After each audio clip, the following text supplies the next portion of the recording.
নমস্কাৰ অন্য এটি গুৰুত্বপূৰ্ণ খবৰ লৈ ষ্টুডিঅ'ৰ মজিয়াত মই উৎপল দাস বন্যপ্ৰাণী সংৰক্ষণৰ ওপৰত কেৰালাত বিশেষ কৰ্মশালা ন্যায়িক বিষয়া আৰু বন বিষয়াসকলৰ সৈতে সম্পন্ন হৈ যায় নিউজ ডাইৰেক্ট ৰিপৰ্ট বন্যপ্ৰাণী সংৰক্ষণৰ ওপৰত কেৰালাত বিশেষ কৰ্মশালা ন্যায়িক বিষয়া আৰু ফৰেষ্ট বিষয়াসকলৰ সৈতে সম্পন্ন উল্লেখযোগ্য যে বন্যপ্ৰাণী ধ্বংস অথবা অনিষ্ট কৰিলে দোষী সাব্যস্ত আসামীয়ে চৰকাৰ অথবা বন্যপ্ৰাণী বিভাগক উপযুক্ত ক্ষতিপূৰণ দিব লাগে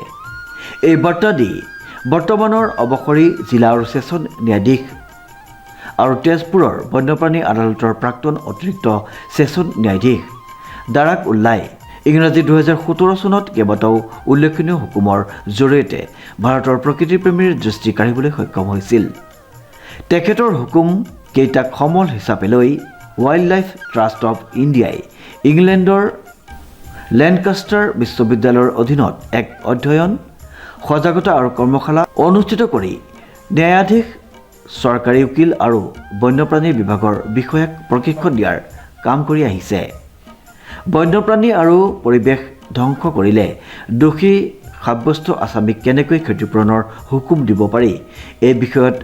লেনকাষ্টাৰ বিদ্যালয়ৰ অধীনত Indonesia Cameron Finland Philippines England America Uganda আৰু ভাৰতত গৱেষণা আৰু অধ্যয়ন অব্যাহত আছে এই অধ্যয়নৰ অংশ হিচাপে গত 15 মাৰ্চত কেৰালাৰ তাজ কোচি ইণ্টাৰনেশ্যনেল এয়াৰপৰ্ট হোটেলত কেৰালাৰ বন্যপ্ৰাণী আদালতৰ বিচাৰকসকলক লৈ এখন দিনজোৰা কৰ্মশালা অনুষ্ঠিত হয় উক্ত কৰ্মশালাখনিত Wildlife Trust of India Kerala Judicial Academy Lancaster বিশ্ববিদ্যালয় আৰু United Kingdom Illegal Wildlife Trade Challenge ফাণ্ডৰ সহযোগত সম্পন্ন হয় অসমৰ বন্যপ্ৰাণী তথা প্ৰকৃতিপ্ৰেমীৰ বাবে গৌৰৱৰ খবৰ যে উক্ত কৰ্মশালালৈ এজন সমল ব্যক্তি হিচাপে আমন্ত্ৰণ লাভ কৰি অংশগ্ৰহণ কৰে প্ৰাক্তন ন্যায়াধীশ দাৰাক উল্লাই প্ৰকৃতি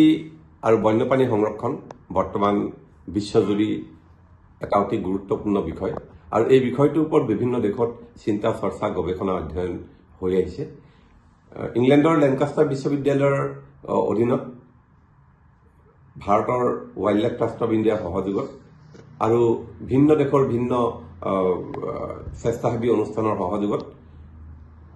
বন্যপ্ৰাণী গোচৰসমূহৰ ক্ষেত্ৰত ক্ষতিপূৰণৰ ব্যৱস্থাৱলী আইনগত দিশ আদি সম্পৰ্কত গৱেষণা অধ্যয়ন চলি আহিছে আৰু তাৰেই অংশ হিচাপে যোৱা 15 মাৰ্চত কেৰালাৰ কোচিত কেৰালা ৰাজ্যখনৰ বন্যপ্ৰাণী গোচৰসমূহৰ বিচাৰ চলাই থকা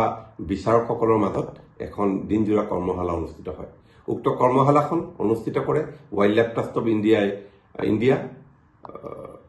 জুডিচিয়েল একাডেমি কেৰালা লেনকাষ্টাৰ বিশ্ববিদ্যালয় আৰু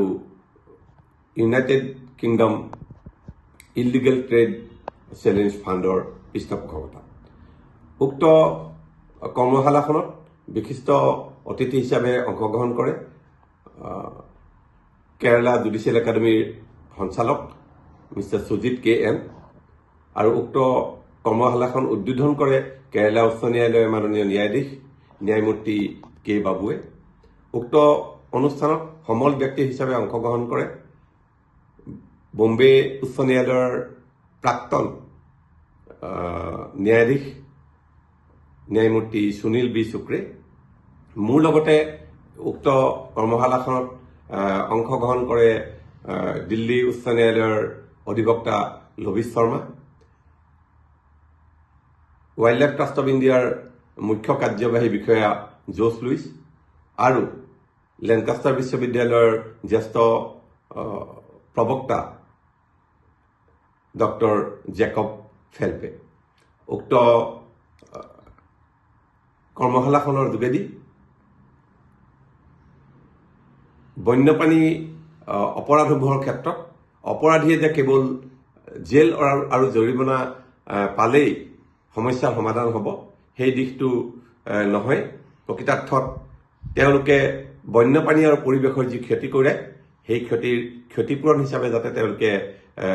বহন কৰিব লগা হয় সেই সম্পৰ্কত আলোচনা হয়। মই বিশেষভাৱে নিমন্ত্ৰিত হৈছিলোঁ এই কৰ্মশালালৈ। বিশেষকৈ মই তেজপুৰত বন্যপ্ৰাণী আদালতৰ বিচাৰক হিচাপে থকা সময়ত 2017-18 চনত মই কেইবাটাও হুকুম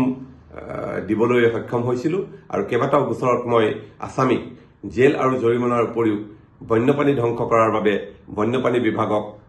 মই ক্ষতিপূৰণ দিবৰ কাৰণে আছামীক নিৰ্দেশ দিছিলোঁ আৰু এই নিৰ্দেশনাই আজি গুৰুত্ব লাভ কৰিছে। মই এই কৰ্মশালাৰ উপৰিও আমি যোৱা এপষেক ধৰি কেৰালাৰ ৰাজ্যখনত বন্যপ্ৰাণী বিভাগৰ বিষয়াসকলৰ লগত আন 2খন কৰ্মশালা আমি অনুষ্ঠিত কৰোঁ। 10 মাৰ্চত মুন্নাৰত আৰু 12 মাৰ্চত আমি কোচিৰ ওচৰত আমি এটা কৰ্মশালা অনুষ্ঠিত কৰি বন্যপ্ৰাণী বিভাগৰ বিষয়াসকলক এই বিষয়ত সজাগ কৰাৰ প্ৰয়াস কৰোঁ। শ্ৰীমন্ত মাধৱ বৰুৱাৰ ৰিপৰ্ট, নিউজ নাও।